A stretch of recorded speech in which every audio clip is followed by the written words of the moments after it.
ए चिंटू, अंदर जा। मैंने कहा ना अंदर जा, आज रात बाहर नहीं रहना है। ये शाम आम शामों जैसी नहीं थी। वेस्टर्न यूपी का एक गांव सिकंदरपुर। घड़ी में अभी शाम के 7 ही बजे थे, लेकिन बाहर अंधेरा ऐसा छाया था जैसे रात के 9 बज गए होंगे। कोहरा जमीन के ऊपर उठ रहा था। गांव की गलियों में एक अजीब सी भगदड़ मची हुई थी। दुकानदार अपना सामान अंदर फेंक रहे थे और शटर गिरा रहे थे। एक माँ अपने बच्चों को खींचते हुए गली से लेके जा रही थी। खेत से लौटने वाले किसान, जो आमतौर पे चौपाल पे बैठ के बीड़ी पीते हैं, आज सिर पे गमछा बांध के तेज कदमों से अपने घरों की तरफ भाग रहे थे। हर घर के दरवाजे पे एक काला कपड़ा बांधा जा रहा था। हर खिड़की बंद की जा रही थी। तभी गली के मोड़ पे गांव का चौकीदार रामलाल अपनी पुरानी साइकिल पे हाफता हुआ आया। वो हर दरवाजे पर रुकता और चिल्लाता, बंद कर लो, दरवाजे बंद कर लो, अंधेरा होने वाला है, आज वो आएंगे, आज बैठक लगेगी, बंद कर लो सब। गांव का माहौल ऐसा था मानो कोई तूफान आने वाला हो या कोई जंग शुरू होने वाली हो। लेकिन दुश्मन कोई इंसान नहीं था, दुश्मन तो वक्त था जो आने वाला था। दोस्तों, गांव देहात में कुछ नियम ऐसे होते हैं जो किसी किताब में नहीं लिखे होते हैं, बस हवा में घुले हुए होते हैं। जैसे ये नियम कि साल की एक खास रात को जब ठंड हड्डियों तक पहुंच जाए, तब गांव के बीच वाले पेड़ के पास नहीं जाना चाहिए। गांव वाले कहते हैं कि इस रात जिंदा लोगों का वक्त खत्म हो जाता है और गुजरे हुए लोगों का वक्त शुरू होता है। आज की कहानी एक ऐसे ही लड़के की है। एक आम लड़का, शहर का पढ़ा हुआ लड़का। उसे लगा था कि ये सब गांव वालों का अंधविश्वास है।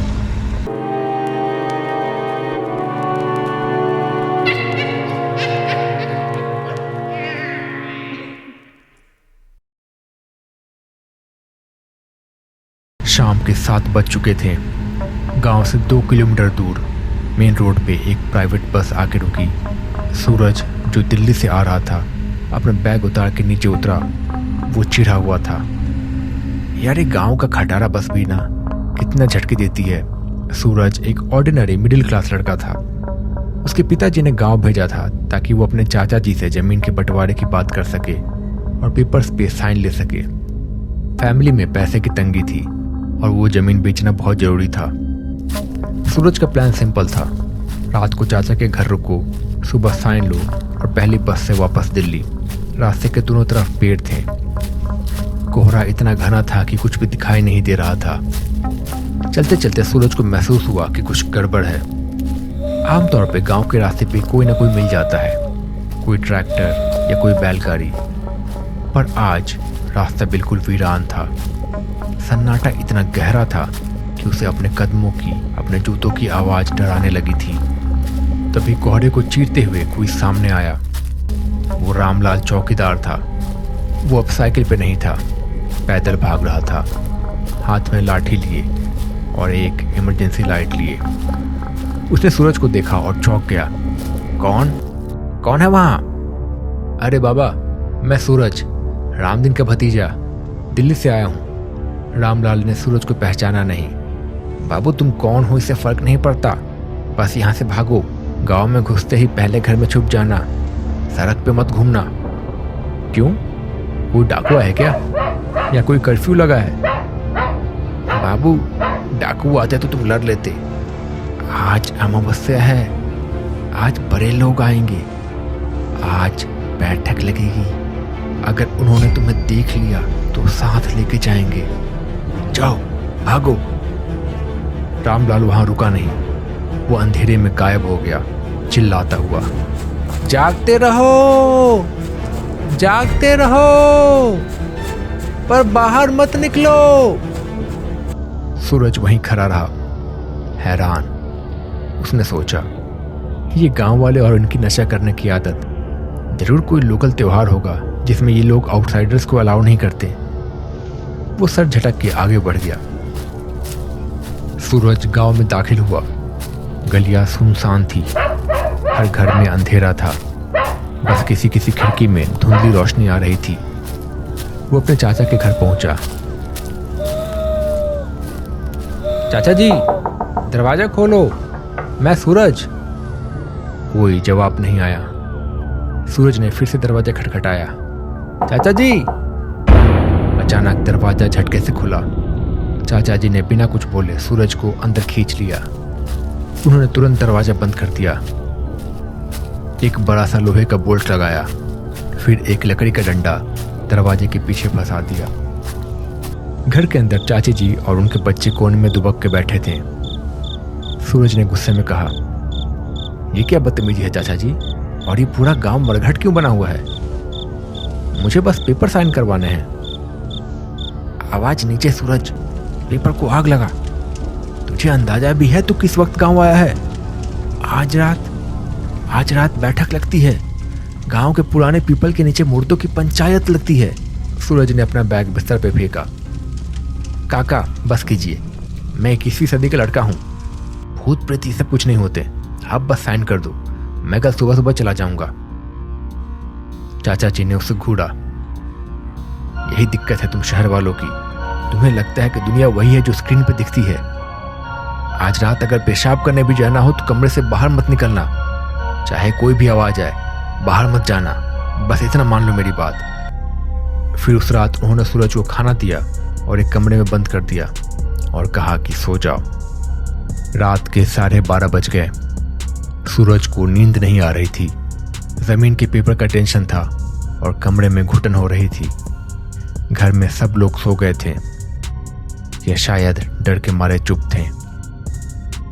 सूरज को सिगरेट पीने की तलब लगी। उसने सोचा, चाचा जी लगता है डरपोक हैं, मैं पीछे वाले आंगन में जाकर सिगरेट पी लेता हूँ। वो चुपचाप उठा, पिछला दरवाजा खोला और बाहर आ गया। कोहरा इतना था कि आंगन की दीवार भी दिख नहीं रही थी। तभी हवा का रुख बदला। सूरज की नाक में एक खुशबू आई। ये खुशबू बहुत पुरानी थी, गीली मिट्टी, देसी गुलाब का इत्र और कच्ची तंबाकू। फिर वो आवाज आई, हुक्का गुड़गुड़ाने की आवाज। लेकिन ये आवाज किसी एक हुक्के की नहीं थी। ऐसा लग रहा था जैसे ये आवाज हवा में तैर रही हो। आवाज गांव के चौक की तरफ से आ रही थी। सूरज ने सोचा, लगता है गांव के कुछ बूढ़े लोग अभी भी जाग रहे हैं, शायद वहां माचिस मिल जाए। चाचा की वार्निंग उसके दिमाग में किसी कोने में थी, पर उसका लॉजिक बोल रहा था कि भूत नहीं होते हैं। वो वहां से आगे बढ़ के गली में निकल गया। सूरज कोहरे में चलता गया। जैसे जैसे वो चौक के पास पहुंचा, ठंड बढ़ती गई। पीपल का बड़ा सा पेड़ कोहरे में एक विशाल राक्षस के जैसे दिखाई दे रहा था।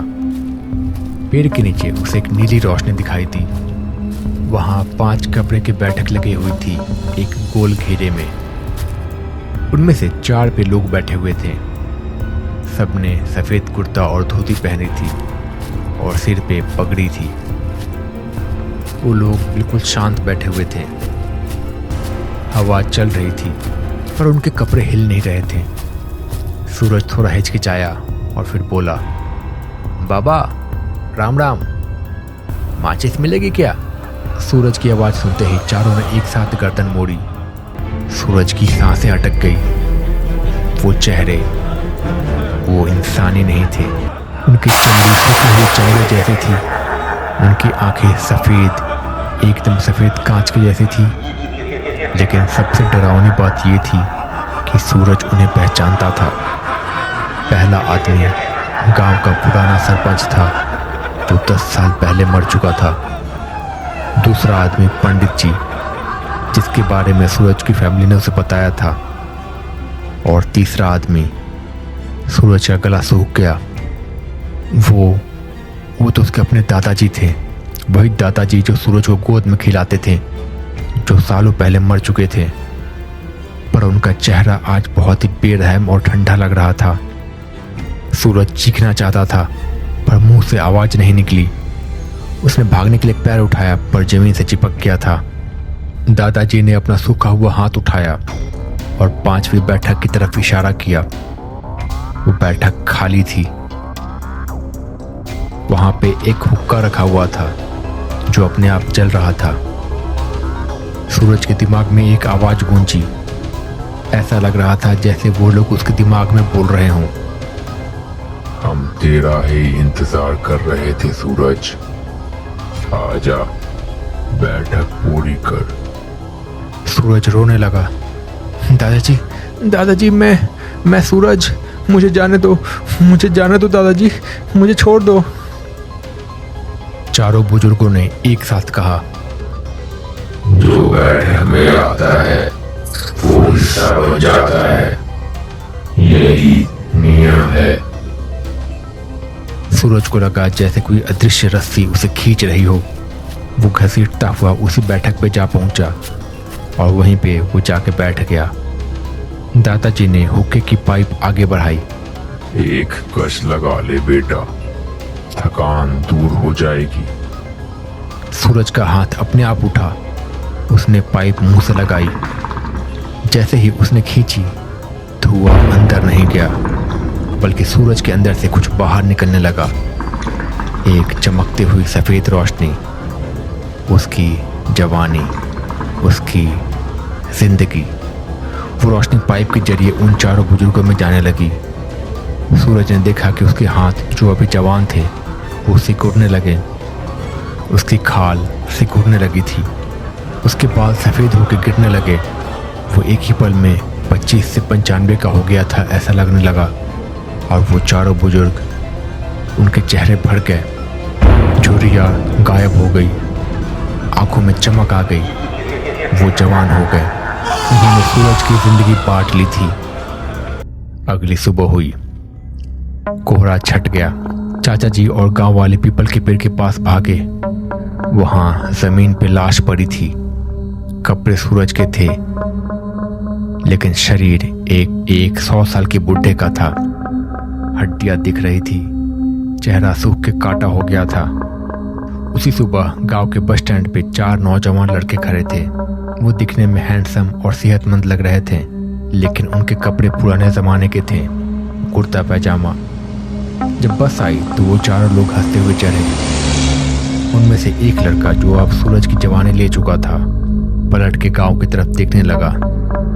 उसकी आंखें वही थी, सूरज के दादाजी की आंखें। उसने मुस्कुराते हुए कहा, कभी कभी बड़ों की बातें मान लेनी चाहिए। इसलिए दोस्तों, कभी अगर गांव जाओ और कोई कहे कि आज बैठक लगेगी, तो दरवाज़ा बंद करके चुपचाप सो जाना। अपनी जिज्ञासा की कीमत कभी कभी ज़िंदगी से चुकानी पड़ती है। तो दोस्तों, कैसी लगी आपको ये कहानी? अगर आपको ये कहानी पसंद आई है तो प्लीज़ इसे लाइक कीजिए। अगर चैनल पर नए हैं तो प्लीज़ इस चैनल को सब्सक्राइब कर लीजिए और हाई पॉइंट देना ना भूलें। वीडियो को लाइक कीजिए। और आपका नाम क्या है और ये वीडियो आप कहाँ से देख रहे हैं, प्लीज़ बताइए मुझे। मैं मिलता हूँ बहुत जल्द एक नई कहानी के साथ। तब तक के लिए अपना ख्याल रखिए। Bye bye.